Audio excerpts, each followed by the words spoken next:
សម្ដេចតេជោហ៊ុនសែនទំលាយរឿងរ៉ាវទាក់ទងនឹងការរៀបចំរដ្ឋាភិបាលបណ្ដោះអាសន្នក្រោយការបោះឆ្នោតឆ្នាំ1993សម្ដេចអគ្គមហាសេនាបតីតេជោហ៊ុនសែនប្រមុខរដ្ឋស្ដីទីបានទំលាយនៅរឿងរ៉ាវអាថ៌កំបាំងជាច្រើនទាក់ទងនឹងប្រវត្តិសាស្ត្រក្រោយការបោះឆ្នោតឆ្នាំ1993និងគុណបំណាច់អិសរាជជនសំខាន់ៗដែលបានចូលរួមក្នុងបុព្វហេតុកិច្ចការបម្រើជាតិនៅក្នុងឱកាសអញ្ជើញជាអធិបតីដ៏ខ្ពង់ខ្ពស់ក្នុងពិធីបំពាក់ឋានន្តរស័ក្តិនាយឧត្តមសេនីយ៍ផាត់លេខផ្កាយមាស5ជួនសម្ដេចពិជ័យសេនាធិបាញ់និងសម្ដេចគតិសង្ឃបណ្ឌិតម៉ែនសំអននៅទីស្តីការគណៈរដ្ឋមន្ត្រីនាព្រឹកថ្ងៃទី21ខែមិនិនានេះសម្ដេចតេជោហ៊ុនសែនបានមានប្រសាសន៍ថាក្រោយការបោះឆ្នោតឆ្នាំ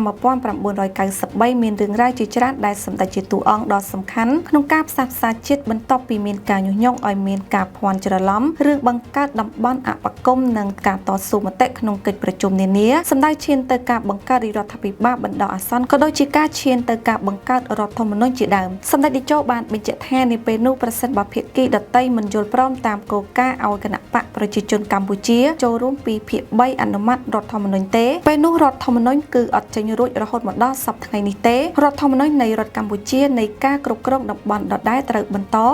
ទោះជាយ៉ាងណារឿងរ៉ាវជាច្រើនត្រូវបានដោះស្រាយនាងខ្ញុំមនិចពី I Love Cambodia Hot News TV